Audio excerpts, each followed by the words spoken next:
বাসায় নতুন কোনো জিনিস আনলে যেন তাদের কৌতূহলেরই শেষ থাকে না। সবগুলার কৌতূহল দেখার মতো থাকে।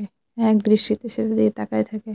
আমি ক্যামেরা ধরার আগেই কিউটি ওটার দিকে এক দৃষ্টিতে তাকিয়েছিল। বারবার ওখানে উঠছিল, দেখছিল, এ করছিল। কিন্তু আমি ক্যামেরা ধরার সাথে সাথেই সে এমন একটা লুক দিল যে একটু রিসার্চ করছিলাম, তাও তার সহ্য হলো না।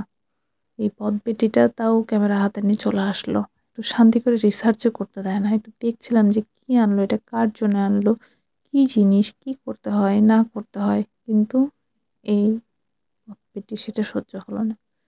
আসলে কি আমার বাসায় যখনই কোনো কিছু আনি, নতুন কিছু আনি তখন আম ওরা বিশেষ করে বুঝে যায় যে কোনটা ওদের জন্য আনা হচ্ছে, কোনটা বাড়ির জন্য আনা হচ্ছে। যখন তারা বুঝে যায় যে জিনিসটা আসলে ওদের কিছু, তখন ওখান থেকে সরতে চায় না। বারবার দেখার চেষ্টা করে যে আসলে জিনিসটা কি, কি না কি।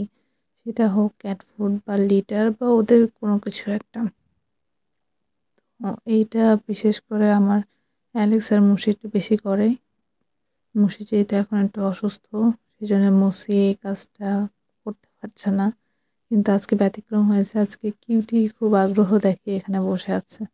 বারবার দেখছে যে কি করে কি করা যায়, এটাকে কি করে বোঝা যায় যে এটা কি জিনিস। বুঝতে তো পারছি যে আমাদের জন্য আনছে, কিন্তু জিনিসটা কি দেখে বোঝার চেষ্টা করছি যে আসলে জিনিসটা কি, কি করে জিনিসটা দিয়ে দেখে। এটা তো ক্যাট ফুডও মনে হচ্ছে না। তো ভাবটা আসলে এরকম, মানে ওরা ওদের জিনিস খুব ভালো করে বুঝে যায় যে কোনটা কি, কোনটা কার জন্য আনা হয়েছে, কোনটা ওদের জিনিস। দেখতেই পারলেন যে ওই নেমে গেল, নেমেছে আবার কিছুক্ষণ পরে উঠে আসলো, উঠে এসে একধার সে এভাবে তাকায় আছে। ও এরকমই করছিল, এখন পর্যন্ত এরকমই করছে। বারবার নামছে, বারবার উঠছে, উঠে ওটার দিকে তাকায় থাকছে যে আসলে ওই জিনিসটা কি।